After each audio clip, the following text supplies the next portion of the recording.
Leon Kolankiewicz, an environmental scientist and national natural resources planner for almost 3 decades. He has a BS in forestry and wildlife management from Virginia Tech and an MS in environmental planning and natural resources management from the University of British Columbia in Canada. His professional experience includes stints with the U.S. Fish and Wildlife Service, National Marine Fisheries Service, Alaska Department of Environmental Conservation, Alaska Department of Fish and Game, University of Washington, University of New Mexico, and as an environmental planner with the Orange County, California Environmental Management Agency. Leon was also a Peace Corps volunteer in Honduras. Thanks everybody for coming. For those of you who saw me speak yesterday, I was wearing my bear tie, grizzly bear of course, and I'm fortunate enough to have gotten to work with them for 4 years as an employee of the Alaska Department of Fish and Game working out in the wilderness. And I promised today I would wear my wolf tie, one of the other great carnivores of the North Country. And it's got particular significance for us in that it reminds us, or at least I feel this way about it, I'm a lonely wolf howling in the wilderness, right? I think we probably have all felt like that sometimes on the tough issues that we have chosen to deal with. So I'm going to lead into Phil's talk after mine, in which he is going to talk about PFIR's project on preparing an environmental impact statement on immigration rates, or more particularly population growth that is driven largely by immigration in the country. And I wanted to give you a little history and background on the National Environmental Policy Act, NEPA, as we know it and love it. Talk a little bit about my experience with it and the role of population as identified in NEPA. So the National Environmental Policy Act was signed in January 1st, 1970 by President Richard M. Nixon, who, interestingly enough, for all of his faults, signed some of the greatest environmental legislation that we still work with today, 4 decades later. Clean Air Act, Clean Water Act, Endangered Species Act, NEPA, which, let's see if this does work. No, this one. That one. Oh, there we go. I guess that's the signing ceremony. Probably somewhere in the White House, I guess. Look like some happy people there. NEPA has often been referred to, as I'll get to in the next slide, the Magna Carta of the nation's environmental laws. And the way I like to look at it is that it requires federal agencies to look before they leap. That is, you can't just approve a project, design and build a project, or a program, or implement a policy without considering, evaluating, weighing in on, scrutinizing, and divulging the potential environmental impacts of that. It doesn't tell the agency that you can't do this. You just have to let the public and so-called stakeholders know what the impacts might be. Yeah, NEPA has been called America's environmental Magna Carta. It was a product both of the social ferment and growing environmental awareness of the 60s, as well as revulsion at the blatant environmental degradation then underway. And I mean blatant. Some of you who are old enough may remember these landmark events in 1969. The oil spill at Santa Barbara, California from an offshore rig, and the Cuyahoga River in Cleveland catching fire and actually burning down part of a railroad bridge. Here are some shots available online from the infamous Santa Barbara oil spill, which was probably outweighed and outdone at least 100-fold by the Deepwater Horizon Macondo well spill in 2010 in the Gulf of Mexico, but was nevertheless a landmark event. There were all these horrific pictures of poor brown pelicans there, totally coated with oil, and a symbol of what man was doing to the earth. And here we have the Cuyahoga River. I always thought that was incredible. The oil slicks on the river caught fire and actually burned down a portion of a bridge. Talk about kicking yourself in the butt, right? And this is what environmental scientists like myself always say is going to happen. We're not just damaging nature. In damaging nature, we're undermining our own underpinnings. And in this case, a bridge, that people depended upon. I had to throw this slide in. It isn't from one of those two notorious events, but this is my hometown of Pittsburgh, Pennsylvania, back when it was known as the Smoky City. A little different now, right, John? Yeah, Pittsburgh was actually considered a model of civic involvement for getting the public and interest groups involved in helping clean up the air in the city way back in the 50s. By the time I worked in a steel mill in Pittsburgh in the early 70s, it was cleaned up quite a bit, although in the byproducts division where the coke ovens were that I worked on, it was still pretty nasty. I'd blow my nose at the end of a day and just this black grime would come out. And I was glad I had a nose to filter out some of that stuff before it hit my lungs, believe me. At any rate, NEPA came about in a time when there was a lot more awareness and willingness to speak out on unsustainable population growth than there is now. And in fact, Title I of NEPA, the Declaration of a National Environmental Policy, began the Congress, sounds pretty highfalutin, doesn't it, recognizing the profound impact of man's activity on the interrelations of all components of the environment, particularly the profound influences of population growth, and it went on from there. I can't imagine anything like that being written nowadays, although the problem has only gotten worse. And one of the other things NEPA had that brings us to the topic of today, the EIS that we're doing on immigration-fed or driven population growth, one of the other key things that NEPA had was that it wasn't just a policy, it had a quote-unquote action-forcing mechanism. That is, when these federal agencies examined these projects that they were going to build, permit, or fund, they had to look at them and decide whether or not there was a potential for a quote-unquote significant environmental impact. As you can imagine, a lot hinges on that word significant.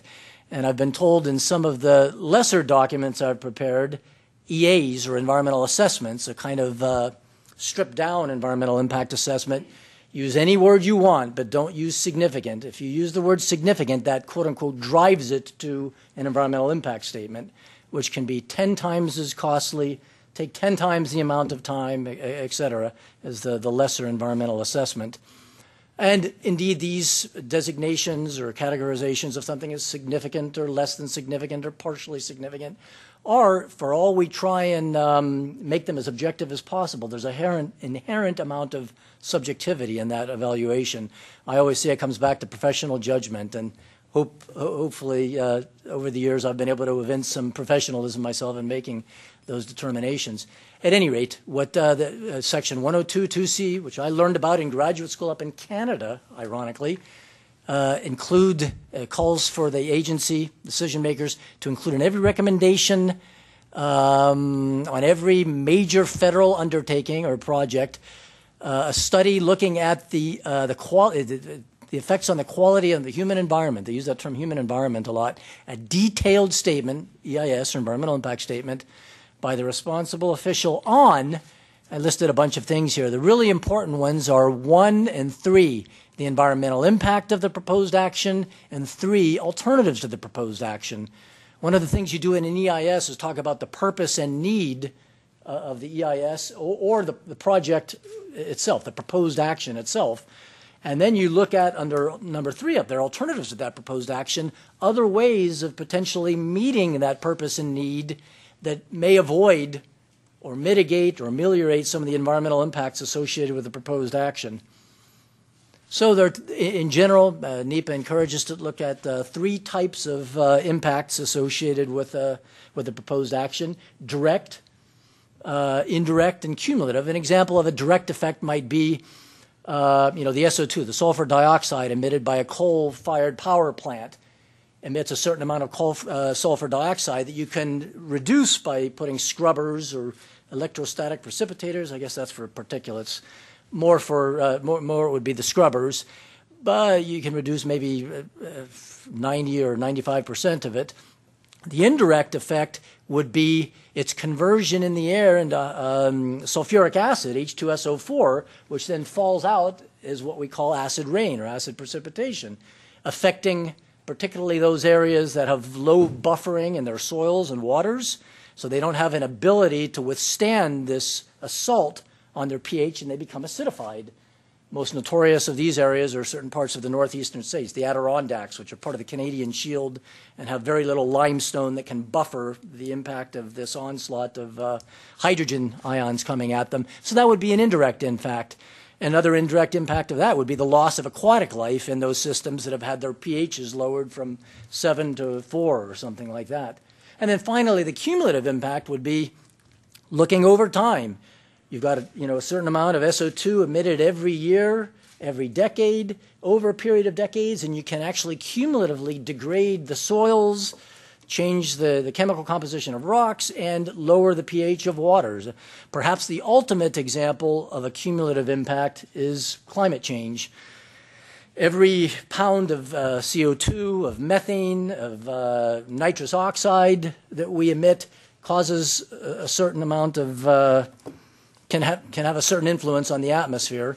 And over time, as these gases build up in the atmosphere, you get this cumulative impact on climate, on temperatures, and then other things, indirect effects that flow from that, whether it's precipitation patterns, ocean currents, average temperatures, sea level rise. All those would be examples of indirect effects again. What we're going to be looking at in this EIS, and Phil may get into this a little bit more, are primarily indirect and cumulative impacts. We'll posit certain levels of population growth driven by certain immigration levels every year, but the people themselves don't represent an impact. It's what they do and how they act that cause the impact. So those will be indirect effects and cumulative effects. They all get treated equally, but that's what probably they would be designated as. So in NEPA, this is a bit of a limited diagram. You can look at social impacts. I'm not sure we'll do that all that much in this EIS. Environmental impacts, that is sort of biophysical ones. A lot of NEPA, well, virtually all NEPA documents, a lot of the ones, the big ones I work on, do look at so-called socioeconomic impacts. I'm working on a dam and reservoir in Texas right now in which the socioeconomic impacts, because it involves relocations and purchasing land, but also certain benefits from delivering water to large numbers of people. Those are a big part of the overall environmental impact of that project. Public input is a major part of NEPA. In fact, it was innovative 4 decades ago in encouraging the public to get very involved in the process. The public and other agencies, all of whom lumped together, I love these buzz terms of the federal government, are called stakeholders. You know, I kind of snicker at it sometimes, but there is a lot to that. Every one of these people and agencies has a real stake in the outcome. In fact, that's one of the things I enjoy working on NEPA for, is because people get very passionate about these things. I've gotten to chairing a meeting up in Montana a few years ago in which several hundred people came for a proposed coal-fired power plant. Several hundred people came, 90 signed up to speak, and so I had to limit each person to 3 minutes, or we'd be there for literally all night long.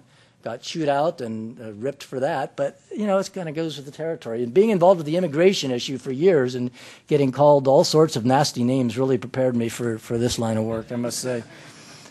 Nobody has ever called me a racist or a xenophobe when I do environmental impact statements. They probably will on this one, but so it goes.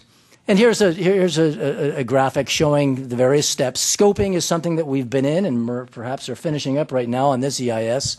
Then you do the environmental analysis. The scope, by the way, is in which these different parties, the stakeholders, can weigh in and tell you what they think the scope of the document should be, what your alternatives might be, what possible impacts are, what you should be looking at in this environmental impact assessment or study.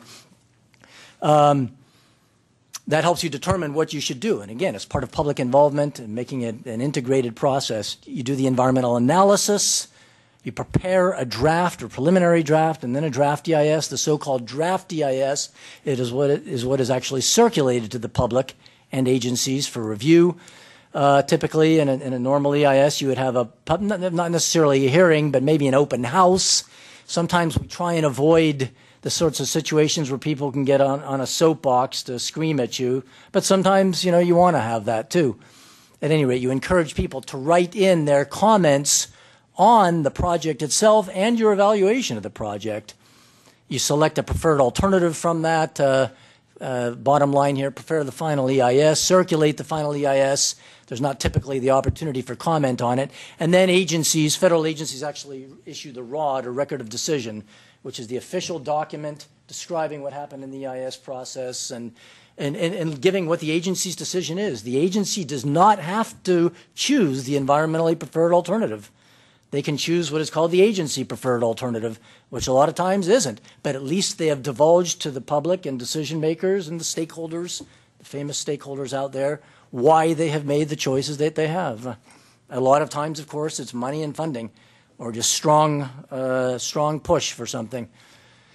On the question of population, here I mentioned this project in Montana, draft environmental impact statement, the Highwood Generating Station near Great Falls, Montana, right off of the Missouri River. From Chapter 1, Introduction, the demand for electricity for residential customers is expected to increase for several reasons. Increasing population and increasing electricity per household. I guess that's only two reasons. The two main ones. Here's another one I think I mentioned I'm working on in Texas right now. Page 1, Chapter 1, right up there. The EIS says state population projections show the population of the service area increasing from 1.6 to 3.3 million by 2060. The new reservoir, would provide a new source of water to help meet the increasing water demands of this growing population.